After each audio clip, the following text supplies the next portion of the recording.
স্ত্রীর এমন কিছু অন্যায় আছে যে অন্যায় স্বামী কখনোই ক্ষমা করতে পারে না, এবং এই অন্যায়গুলো এতটা সিরিয়াস, এতটা মারাত্মক, এতটা সেন্সিটিভ, এতটা ডেঞ্জারাস যে এই অন্যায়গুলোর মধ্যে যে কোনো একটা অন্যায় যদি স্বামী কখনো খুঁজে পায়, সেই সংসারটা বিচ্ছেদ পর্যন্ত গড়িয়ে যায়, তালাক পর্যন্ত গড়িয়ে যায়। এজন্য আমার প্রিয় বোনদেরকে বলতে চাই, এই অন্যায়গুলো কখনো ভুলেও করবেন না যদি আপনি আপনার ম্যারিড লাইফে হ্যাপি হতে চান। এগুলো মারাত্মক বড় অন্যায়। আমি পয়েন্টগুলো বলার পূর্বে আগেই দোয়া করি আল্লাহর কাছে সবাইকে নিয়ে, আল্লাহ প্রত্যেকটা মা বোনকে, প্রত্যেকটা ওয়াইফকে এই অন্যায়গুলোর থেকে বেঁচে থাকার তৌফিক দান করুক। পড়েন সবাই আমিন।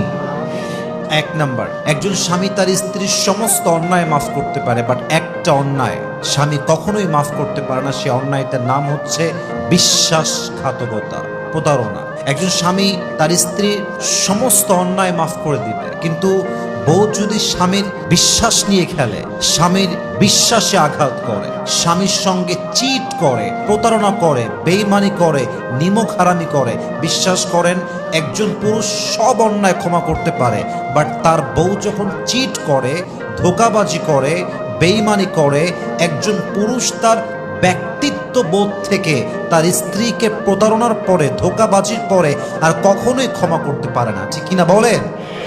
মাথায় রাখবেন, দেওয়ালের রং নষ্ট হয়ে গেলে আবার রং করা যায়। যদি কখনো ঘরের দেওয়ালের কোনো ইট ছুটে যায়, ইটটা আবার দিয়ে দেওয়ালটাকে ঠিক করা যায়। যদি কখনো কাগজ ছিঁড়ে যায়, সেটাকে ব্ল্যাক টিপ দিয়ে আবার জোড়া লাগানো যায়। বাট বিশ্বাস এমন একটা সেন্সিটিভ জিনিস, এটা একদম স্বচ্ছ কাচের মতো। এটা একবার যখন ভেঙে যায়, সম্পর্ক বিচ্ছেদ না হওয়া পর্যন্ত এই বিশ্বাসের যে আঘাত, এটা এত সেন্সিটিভ, সম্পর্ক শেষ না হওয়া পর্যন্ত এটার ফলাফল শেষ হয় না। ঠিক কিনা বলেন? এর জন্য মাথায় রাখবেন, বিশ্বাস বড় বড় দামি জিনিস। আল্লাহ তাআলা বলেছেন, ইয়া আইয়ুহাল্লাযীনা আমানু লা তাখুনুল্লাহা ওয়ার রাসূলা ওয়া তাখুনু আমানাতিকুম।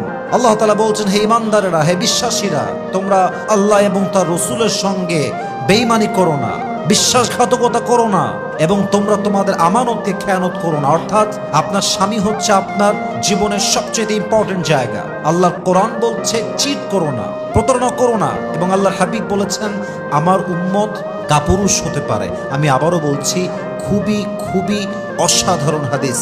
আল্লাহ রসুল বলেছেন আমার উম্মত কাপুরুষ হতে পারে, আমার উম্মত জেনার মতো অন্যায় করে ফেলতে পারে, আমার উম্মত হয়তোবা ভুল ক্রমে কৃপণ হতে পারে, যে কোনো অন্যায় করতে পারে, বাট আমার উম্মত কখনো মিথ্যা বলতে পারে না, আমার উম্মত কখনো ধোঁকাবাজ হতে পারে না। ঠিক কিনা বলেন? এই জন্য প্রিয় বোন, this is my humble request, আমি খুব বিনয়ের সঙ্গে বলছি, never ever cheat your husband. যতদিন বেঁচে আছেন, বি অনেস্ট, বি লয়াল। নিজের কাছে নিজেকে অনেস্ট রাখার মজাই তো আলাদা। দিন শেষে যদি আপনি বলতে পারেন যে ভাই আমি কারোর সাথে চিট করি নাই, আমি কারো বিশ্বাস নিয়ে খেলি নাই, আমি কারো বিশ্বাস ভেঙে দেই নাই, মানুষ আমাকে ভুল বুঝুক আর না বুঝুক, মানুষ আমাকে সঠিক বুঝুক কিংবা না বুঝুক, যদি আমি দিন শেষে অনেস্ট আর লয়াল থাকতে পারি, আল্লাহ আমার বন্ধু হয়ে যাবে। ঠিক কিনা বলেন? So please don't cheat your husband. এক নাম্বার কথা, এক নাম্বার অন্যায় একজন স্বামী কখনো মাফ করেন, তার নাম হচ্ছে বিশ্বাসঘাতকতা। দুই নাম্বার, একজন স্বামী একটা অন্যায় কখনো মাফ করতে পারে না। সে অন্যায়টা কি জানেন? সেটা হচ্ছে যদি স্বামী কখনো জানতে পারে যে আমার ওয়াইফ আমার সাথে শোয়ার আগে, আমি আবারও কথাটা বলতে চাই কারণ এটা বলতে একটু ইতস্তবোধ করছি, জাস্ট বোঝাবার স্বার্থে বলছি, এবং আমি আগে ক্ষমা চাচ্ছি আমার শব্দের জন্য, but I want to make you realise যে এটা আসলে কতটা সেন্সিটিভ ইস্যু। পুরুষ যদি বিয়ের পরে জানতে পারে আমার ওয়াইফ আর এক পুরুষের সঙ্গে শুয়ে আসছে, নাউজুবিল্লাহ, I am so sorry to say that, বিশ্বাস করেন এটা জানার পরে একজন পুরুষ তার স্ত্রীর প্রতি সম্মান, রেসপেক্ট যা ছিল আর চুল পরিমাণ কিছুই বাকি থাকে না। ঠিক কিনা বলেন?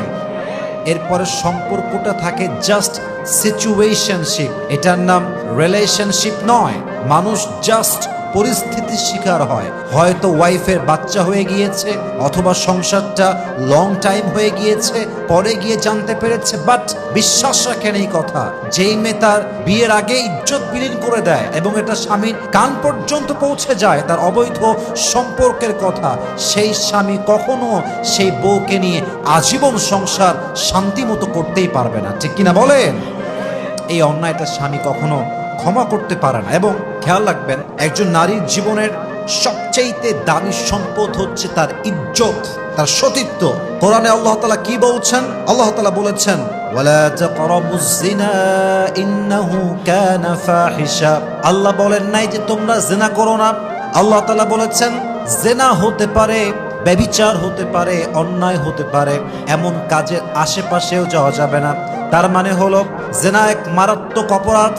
এটা এমন বিশাল অপরাধ, যেই বান্দা যেই বান্দি বিয়ের পূর্বে জিনা করে, অন্যায় করে, তাদের বিয়ের পরে সমস্ত সুখকে হারাম করে দেয় একজন, তিনি কে? দিস ইজ দ্য ন্যাচার, এটাই ন্যাচার।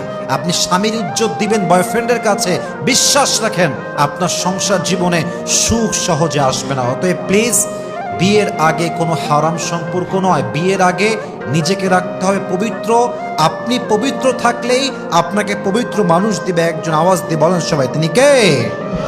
3 নাম্বার যে অন্যায়টা স্বামী কখনোই মাফ করতে পারে না, সে অন্যায়টা হচ্ছে স্বামীর বিরুদ্ধে মিথ্যাচার করা। জেনে বুঝে অনেক মেয়ে তার স্বামীকে ব্লেম করে নিজের চরিত্র ঢাকতে। জেনে বুঝে অনেক মেয়ে তার স্বামীকে মিথ্যা অপবাদ দেয় স্বামীকে সমাজের সামনে ছোট করতে। আমার বড্ড অবাক লাগে, কিছু মেয়ে স্বামীর বিরুদ্ধাচারণ করে, স্বামীর এগেইনস্টে কথা বলে, স্বামীকে মিথ্যা ব্লেম দেয়, আবার সেই মেয়েটাই স্বামীর কাছে ভালোবাসা চায়, সেই মেয়েটাই স্বামীর কাছে রেসপেক্ট চায়। আপনি মিথ্যা ব্লেম দিবেন, যেই অন্যায়টা স্বামী করে নাই তা তার মাথার উপরে চাপাই দিবেন, আবার সে স্বামীর থেকে ভালোবাসা চাইবেন।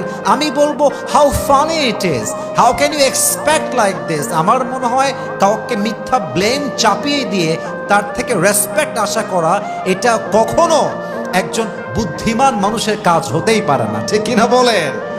অতএব ডোন্ট ব্লেম ইউর হাজব্যান্ড। যা হয়ে গেছে হয়ে গেছে। নিজের চরিত্র ঢাকতে, নিজের অন্যায়কে ঢাকতে স্বামীকে মিথ্যা অপবাদ দিবেন, তখনই মাথায় রাখবেন সংসার 90% ভেঙে গেছে। এখন জাস্ট তালাক পেপারে সই করাটা আপনাদের বাকি আছে। অতএব never ever in your married life please don't blame on your husband. আমার স্বামী ভালো হোক খারাপ হোক, এটা আমার স্বামী। আমার স্বামীকে আমি বেঁচে থাকা অবস্থায় মিথ্যা অপবাদ দিতেই পারবো না। ঠিক কিনা বলেন? স্বামী কখনো মিথ্যা অপবাদ সহ্য করতে পারে না। 3 নাম্বার। 4 নাম্বার হচ্ছে, এটা বলে আমি আমার লেকচারকে শেষ করতে চাই, সেটা হচ্ছে কিছু ওয়াইফ কিংবা কিছু নারী আছে যাদের মুখে যদি 10টা কথা বের হয়, 9টাই বের হয় মিথ্যা। ইভেন অনেক ওয়াইফ আছে বেঈমান টাইপের, চগলখোর টাইপের, মিথ্যাবাদী টাইপের। বিশ্বাস রাখেন, স্বামী যখন বুঝে ফেলে যে আমার বউটা মিথ্যাবাদী, কথায় কথায় মিথ্যা বলে, তার পুরো জীবনটাই মিথ্যা, তার ভালোবাসা মিথ্যা, তার আচরণ মিথ্যা, তার কথা মিথ্যা, বিশ্বাস করেন ফারাজা লানাতুল্লাহি আলাল কাযিবিন। এই আয়াতটা সবসময় মাথায় রাখবেন। আল্লাহ তাআলা মিথ্যাবাদীদের উপরে লানত করেছেন। যারা মিথ্যাবাদী, এদের উপরে আল্লাহর অভিশাপ নাজিল হতে থাকে। আর মিথ্যাবাদী কখনো কারোর সঙ্গে সংসার জীবনে আজীবন লং লাস্ট করতেই পারে না। ঠিক কিনা বলেন? মিথ্যা বলবেন না স্বামীর সামনে, যা সত্য তা প্রকাশ করবেন।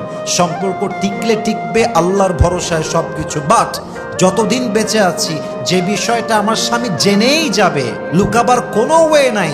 আমি বেঁচে থাকতে স্বামীর সামনে মিথ্যা নয়, আমার জবান দিয়ে সত্য কথাই বলবো। ঠিক কিনা বলেন? আল্লাহ তাআলা বলেছেন, ইয়া আইয়ুহাল্লাযীনা আমানুত্তাকুল্লাহা ওয়া কুনু মা'আস সাদিকিন। O you who believed, speak the truth and be with the people of believers. Be with the people, those who speak always truth. যারা সত্য বলে, যারা সত্যবাদী, তাদের সঙ্গে থাকো এবং তুমিও তোমার জবান দিয়ে সত্য কথা বলো। এই আদেশটা দিয়েছে একজন। আওয়াজ দিয়ে বলেন সবাই, তিনি কে? অতএব আপনাকে সত্য বলতে হবে, and you have to be stay with the people those who are from believers, যারা বিশ্বাসী, and he speaks the truth, যে সত্য বলে তার সঙ্গে আমি আছি, মিথ্যাবাদীর সঙ্গে আমার কোনো সম্পর্ক থাকতেই পারে না। অতএব খবরদার, never ever in your entire life যদি আপনি আপনার বিবাহিত জীবনে সুখী হতে চান, মিথ্যা বলবেন না। স্বামী ছাড়া কারো কাছে ইজ্জত বিলিয়ে দিবেন না। যদি আপনি আপনার বিবাহিত জীবনে সুখী হতে চান, স্বামীকে মিথ্যা অপবাদ চাপাই দিবেন না। স্বামীর সঙ্গে বেঈমানি করবেন না। যে মিথ্যা বলে, যে বেঈমানি করে, যে নিমক হারামি করে, সে আজীবন কোথাও সংসার জীবনে টিকতেই পারবে না। ঠিক কিনা বলেন?